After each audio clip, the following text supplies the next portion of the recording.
तो दोस्तों जैसा कि आज 22 फरवरी को यार आपका हिंदी का पेपर हुआ है, तो ये साहित्यिक हिंदी का पूरा पेपर आज हम सॉल्व कराने वाले। देख सकते हो 2024 का 301 DF कोड का है, जिसका साहित्यिक हिंदी का पेपर 301 DF कोड का था, उसका आज हम सॉल्व कराने वाले। देख सकते हो समय 3 घंटे 15 मिनट, पूर्णांक 100 नंबर का, ठीक है।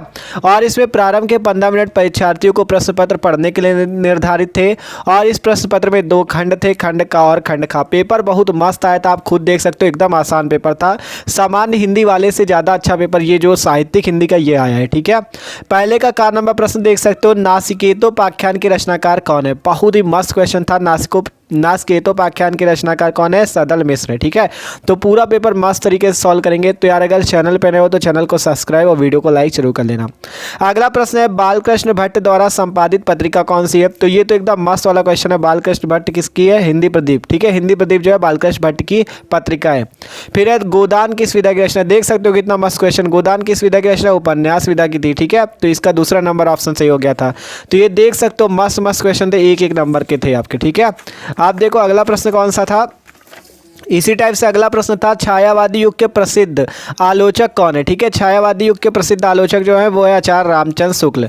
फिर है, रानी केतकी की कहानी के लेखक, ठीक है। रानी केतकी की कहानी के जो लेखक है वो कौन है, मुंशी इंसाल्लाह खां। तो इसका तीसरा नंबर ऑप्शन सही हो जाएगा। फिर है, चांद का मुंह टेढ़ा। चांद का मुंह टेढ़ा के रचनाकार कौन है, ठीक है। चांद का मुंह टेढ़ा के रचनाकार कौन है, तो वो है मुक्तिबोध, ठीक है। मुक्तिबोध जी है चांद का मुंह टेढ़ा के रचनाकार। फिर है, हिंदी का प्रथम महाकाव्य। देख सकते हो कितना मस्त क्वेश्चन था। हिंदी का प्रथम महाकाव्य किसे माना जाता है, तो पृथ्वीराज रासो को, ठीक है। फिर था गा नंबर क्वेश्चन, छायावाद स्थूल के प्रति सूक्ष्म का विद्रोह, यह कथन किसका है, ठीक है। छायावाद स्थूल के सूक्ष्म का विद्रोह, ये कथन किसका, ये आपको बताना था। तो ये डॉक्टर नागेंद्र जी का है, ठीक है। देख सकते हो। आप चलते अगले नंबर क्वेश्चन की ओर, ठीक है। अगला क्वेश्चन क्या था आपका, अब है घ नंबर क्वेश्चन, कबीरवाड़ी के डिक्टेटर है, यह कथन किसका है। तो यह कथन था हजारी प्रसाद द्विवेदी जी का, ठीक है। 1 नंबर का क्वेश्चन था। फिर है, सुमित्रा नंदन पंत को साहित्य अकादमी पुरस्कार प्राप्त हुआ है किस काव्य कृति पर। तो जो कला और बूढ़ा चांद है, इस पे आपको क्या प्राप्त हुआ है, सुमित्रा नंदन पंत को साहित्य अकादमी पुरस्कार, ठीक है। तो इसका दूसरा नंबर ऑप्शन सही था, ठीक है। तो ये बहुविकल्पी प्रश्न आए थे। इसके बाद देख सकते हो गद्यांश और पद्यांश। तीसरा नंबर प्रश्न है, निम्नलिखित गद्यांशों पर आधारित प्रश्नों के उत्तर दीजिए। ये आपका गद्यांश पूछा गया था। देख सकते हो, हमारी युवा शक्ति से संपर्क कायम करने के मेरे फैसले का आधार भी यही रहा है कि अपने सपनों को जानना, ठीक है। तो ये देख सकते हो गद्यांश जो आपका हम और हमारा आदर्श डॉक्टर APJ अब्दुल कलाम का जो पार्ट है उससे आपका लिया गया था। 10 नंबर का आपका था। मस्त तरीके से आपने कर लिया होगा। डॉक्टर APJ अब्दुल कलाम का था ये हम और हमारा आदर्श, ठीक है। अब जिसमें 5 प्रश्न थे, 5 के उत्तर देने थे आपको, 10 नंबर आपको मिलते, ठीक है। फिर इसके बाद अथवा वाला प्रश्न भी था, ठीक है। अथवा में आपको इधर यहाँ पे दूसरा गद्यांश दिया गया था, ठीक है। इसका भी आप कर सकते थे, ठीक है। ये देख सकते हो, इच्छाएं नाना है और नाना विधि है, ठीक है। इच्छाएं नाना है और नाना विधि है और वे उसे प्रवृत्त रखिए। तो ये जो आपका है ये किस पार्ट का था, ये आपका था भाग्य और पुरुषार्थ, जिसके रचनाकार है जैनैन कुमार। तो उसका लिया गया था। 10 नंबर का था। मस्त तरीके से आप चाहे तो ये वाला कर सकते थे, या जो इसके पहले वाला था डॉक्टर APJ अब्दुल कलाम का आपका कि हम और हमारा आदर्श, वो वाला कर सकते थे, ठीक है। तो दोनों मस्त थे, चाहे जो कर लो। 10 नंबर का था आपका, ठीक है। फिर इसके बाद प्रश्न संख्या 4 था, जिसमें आपको पद्यांश पूछा गया था। देख सकते हो, मुझे फूल मत मारो मैं अबला बाला वियोगिनी, ठीक है। ये आपका था प्रश्न संख्या 4। 10 नंबर का ये भी था। इसमें देख सकते हो पद्यांश था। इसका आप आसानी से क्या कर सकते थे, संदर्भ सहित आपको अनुवाद करना था। 5 प्रश्नों के उत्तर देने थे, ठीक है। और ये आपका किस पार्ट का, ये आपका गीत पाठ का है, और इसके लेखक मैथिली शरण गुप्त जी थे। मस्त तरीके से इसका भी आप कर लिए होंगे, ठीक है। फिर इसके बाद देख सकते हो यहाँ पे आपका अथवा वाला प्रश्न था, ठीक है। 2 पद्यांश आए थे, 2 में से एक करना था। तरनी तनुजा तट तमाल तरुवर बहुछाए, झुके फूल सो जल परसन हित मनहु सुहाय, ठीक है। इसका भी आप मस्त तरीके से कर लियोगे। ये जो था आपका, ये जानते हो जमुना छवि पाठ का था, जिसके लेखक भारतेंदु हरिश्चंद्र जी है। इसका भी आप कर लियोगे, ठीक है। मतलब दोनों में से एक ही करना था, चाहे तरनी तनुजा वाला कर लेते, चाहे ये वाला मुझे फूल मत मारो वाला, ठीक है। जो आपको आया हो मस्त तरीके से आपने कर लिया होगा, ठीक है। फिर है 5वें का नंबर। इसमें आपको गद्यांश, इसमें क्या पूछा गया था आपको, कवियों और लेखकों के जीवन परिचय। 5 के का में आपको लेखक के जीवन परिचय पूछे गए थे, जिसमें डॉक्टर हजारी प्रसाद द्विवेदी, वासुदेव शरण अग्रवाल और पंडित दीन दयाल उपाध्याय। इन तीनों में से किसी एक लेखक का आपको साहित्यिक परिचय देते हुए जीवन परिचय लिखना था, जिसमें 5 नंबर आपको मिलने थे। ठीक है, फिर इसके बाद खा नंबर पे किसी एक कवि का जीवन परिचय देते हुए उनकी साहित्यिक विशेषताओं को लिखिए। देख सकते हो सच्चिदानंद, हीरानंद, वात्स्यायन, रामधारी सिंह दिनकर, जयशंकर प्रसाद।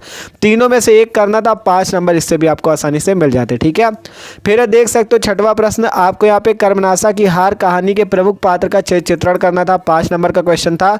अथवा आप बहादुर अथवा खून का रिश्ता कहानी के उद्देश्य पर प्रकाश डाल सकते थे। ठीक है, चाहे ऊपर वाला कर लो चाहे नीचे वाला, अथवा लगाए ना बीच में, एक ही करना था, 5 नंबर का था। फिर 7वां प्रश्न था स्वपठित खंड काव्य के आधार पर किसी एक खंड काव्य के एक प्रश्न का उत्तर दीजिए। मतलब जो खंड काव्य आपके कॉलेज में पढ़ाया गया उसका उत्तर देना था, 5 नंबर पे। पहला था रश्मिरथी खंड काव्य के आधार पर श्री कृष्ण का चित्रण अथवा रश्मिरथी खंड काव्य की प्रमुख घटनाओं का वर्णन कीजिए।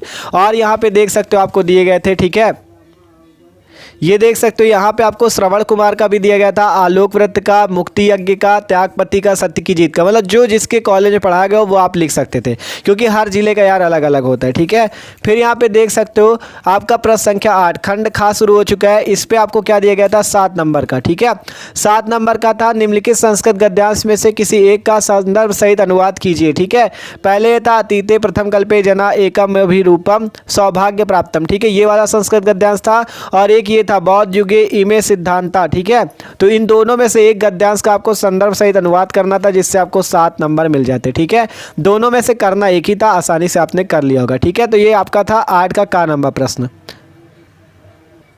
आप देखो 8 का खा नंबर प्रश्न पे आपसे क्या पूछा गया था, निम्नलिखित संस्कृत श्लोकों में से किसी एक का संदर्भ सहित अनुवाद कीजिए।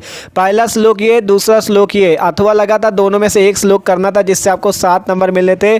संदर्भ सहित अनुवाद करना था, आपने आसानी से इसे भी कर लिया होगा। ठीक है, फिर है प्रश्न संख्या 9 निम्नलिखित में से किन्हीं 2 प्रश्नों के उत्तर संस्कृत में दीजिए। ये 4 प्रश्न दिए गए, चारों में से किन्हीं 2 प्रश्नों के उत्तर आपको संस्कृत में देने थे, जिससे 4 नंबर मिलते आपको। ठीक है, मस्त पेपर था, आप खुद देख सकते हो।